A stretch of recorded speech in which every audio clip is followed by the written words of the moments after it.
No, AI is no longer a futuristic concept, but has become a You get real ideas is what is important when you I believe we can say that we are at the early stages of not exploring, but applying AI, where we mostly use Gen AI and predictive AI.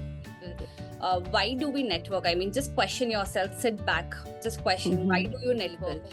To exchange new ideas, right? To Right. talk about what's happening in this new technology world, or what's happening, what's running in this landscape, what's going back, how things are evolving, what you should learn, what you should not.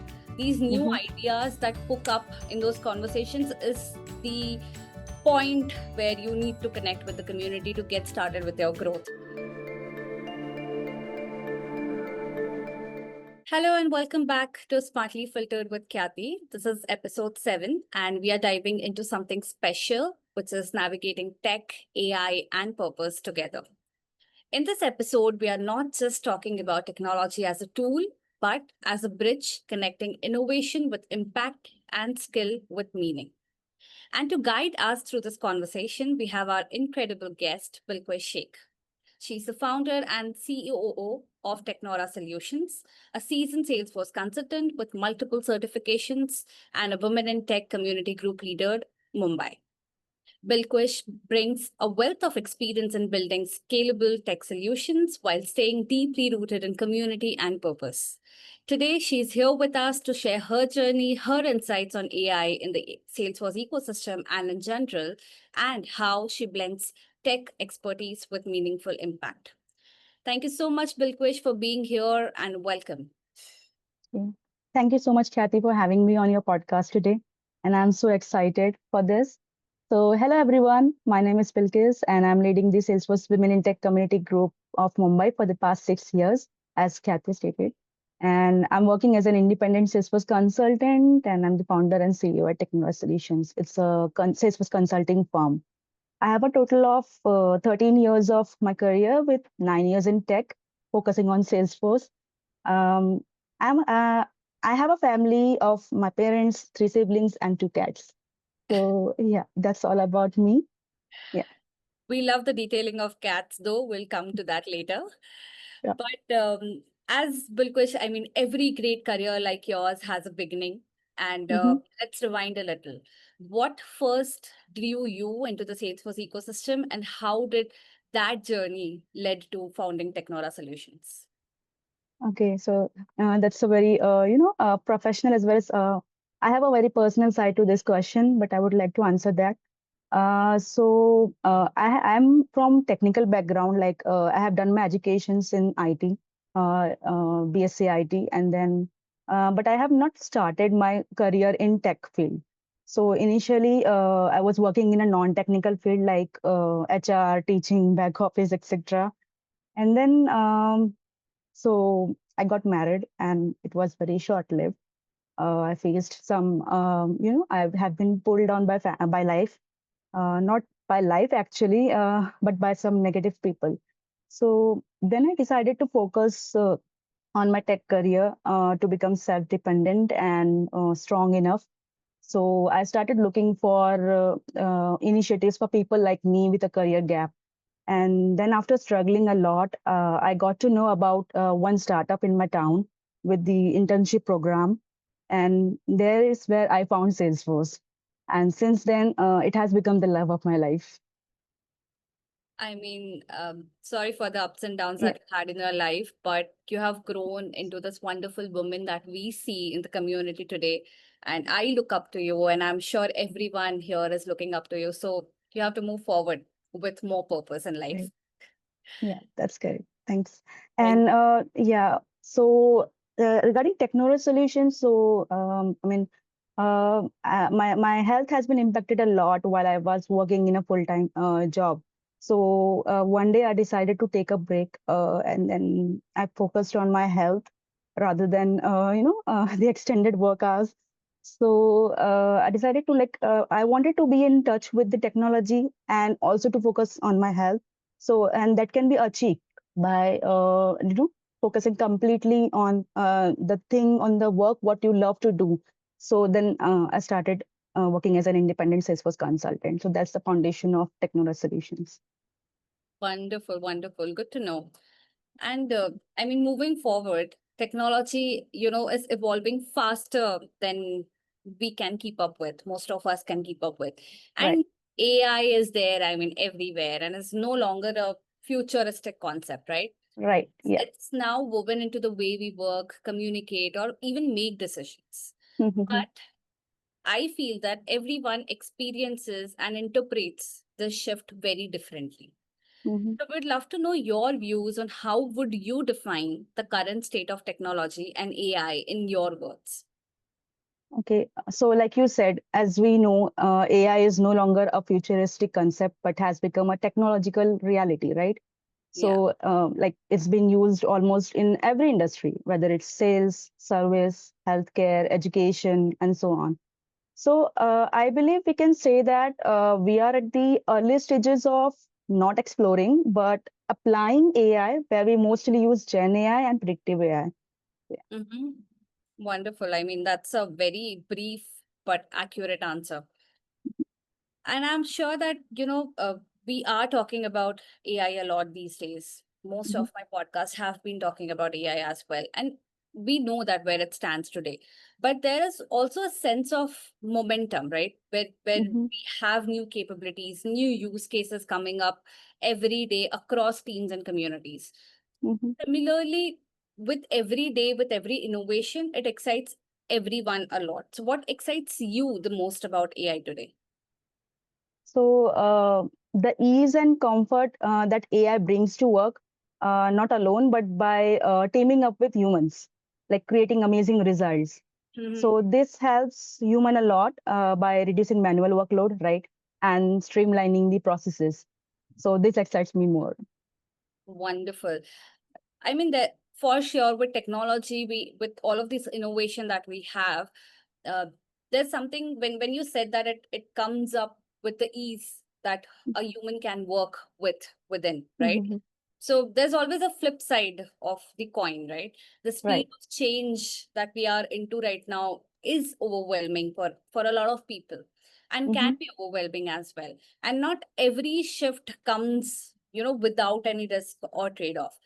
So when we Definitely. say that AI can work easily with human intervention, there is also a feel that there could be a loss of jobs, maybe, or replacement of jobs is the right word, right? And even Hmm. though we know at this stage of life that it is not possible that AI can replace human jobs, but what is your take into this?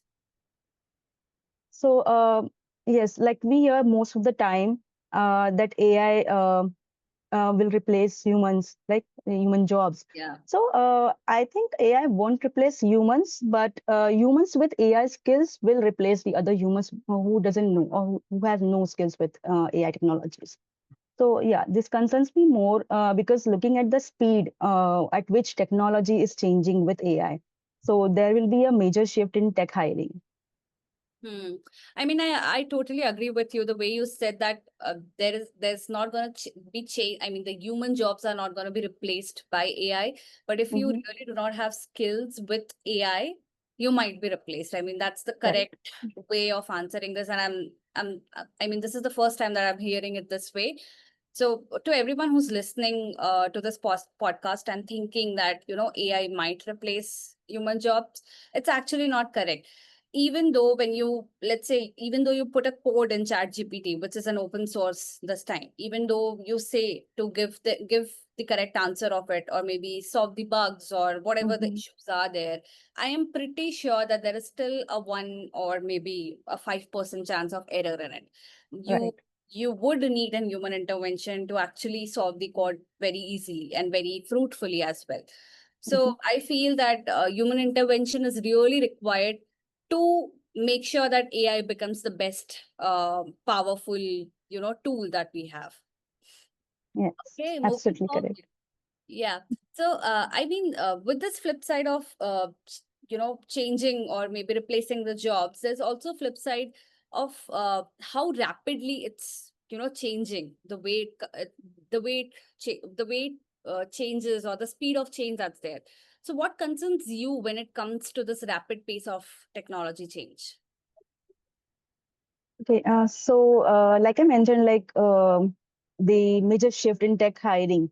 So as we are seeing in the market, people are rapidly, acquiring the AI skills, even in Salesforce, people in working in Salesforce platform or in a community. So they are going towards Agent Force. There will be a time where people who are without AI skills will not be will have a very less chance in surviving this market or this career field.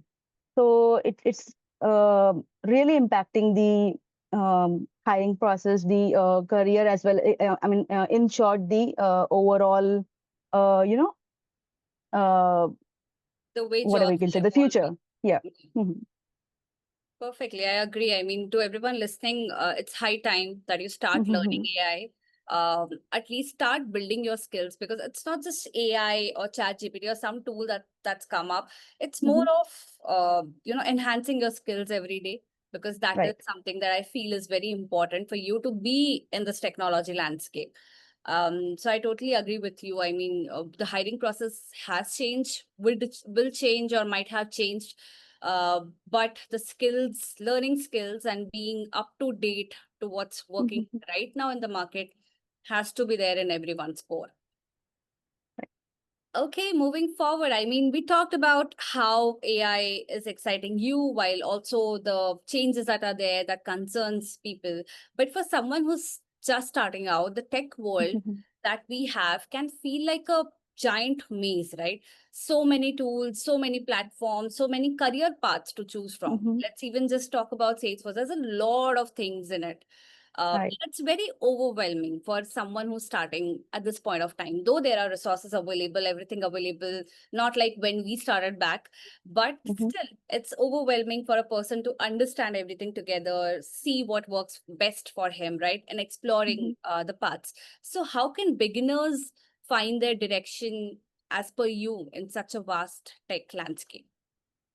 Okay, so I would like to add here, like they should be able to find the right direction, the better one, by discovering themselves, but over a period of time. So, like what skills they are most interested in or they are passionate about, and not trending or just blindly following some mass people, right? And then identifying what are their strengths. And if they can align their strengths with their, interest, then they can definitely able to find it out. So they can also connect with peers or join online communities, attend tech events and meetups to seek mentorship and learn from experts. But Trailhead is if somebody is looking for Salesforce, then Trailhead is the best platform to identify their skills, to explore more things and every role at the same time, and then choosing which part to go for. I mean, wonderful advices, Balkush, a lot of them together. Mhm. Starting with Trailhead, joining these communities, the peer learning that's there available for free. It's is absolutely something that a beginner should work with. But talking Right. about community, behind Mhm. every successful career, there's there's not just hard work, but there's a network, a sense of belonging, Right. spaces that's there where ideas are exchanged freely. For Mhm. many in this tech world, community becomes a source of learning, encouragement, and even career defining opportunities. The way you just mentioned that to start your career with Salesforce, or let's say with any technology, community or peer learning is really important for someone to get started, to understand Right. what they want in their lives as well, right? So, Mhm.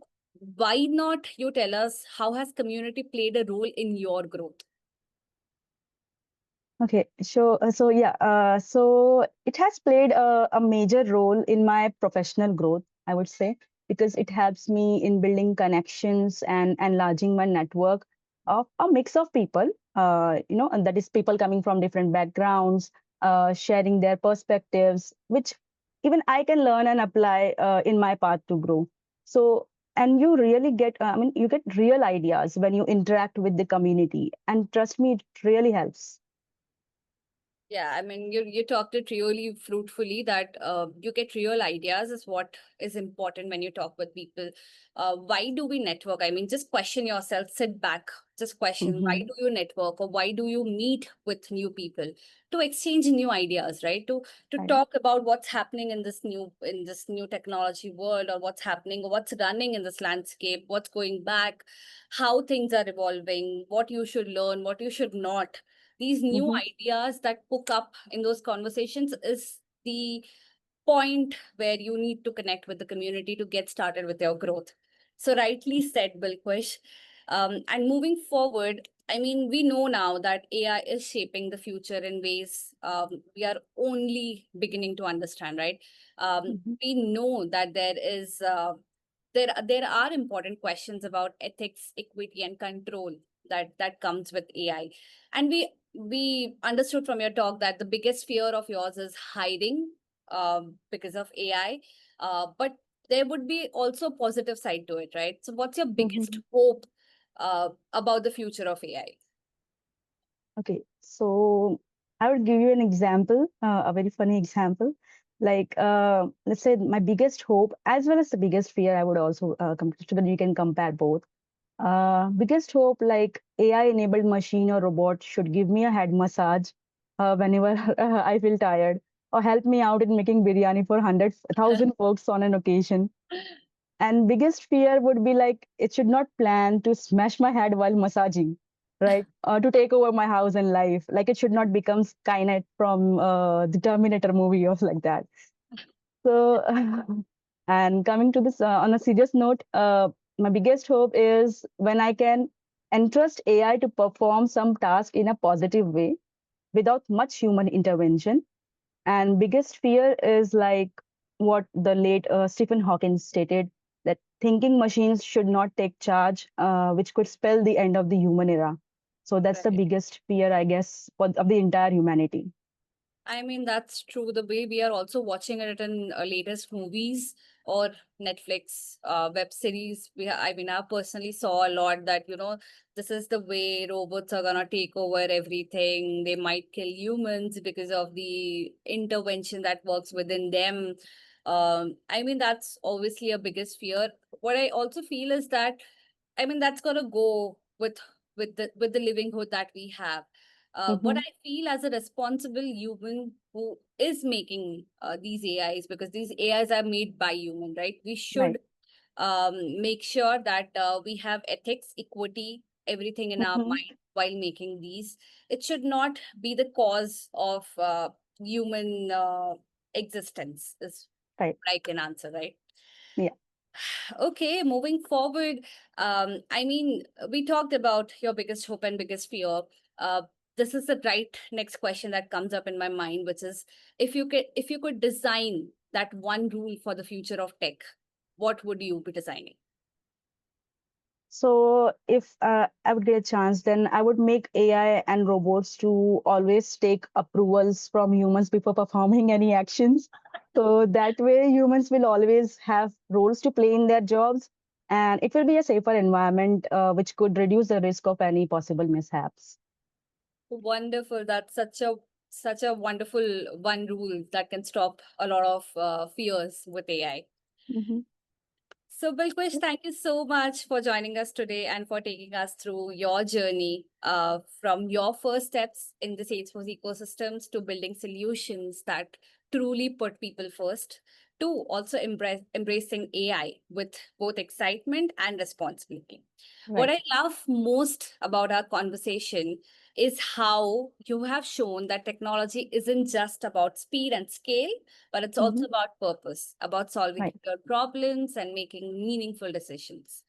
And to all of Absolutely. our listeners, I hope today's episode has sparked new ideas for you, whether you're stepping into the tech world, exploring AI for the first time, or already deep in your transformation journey.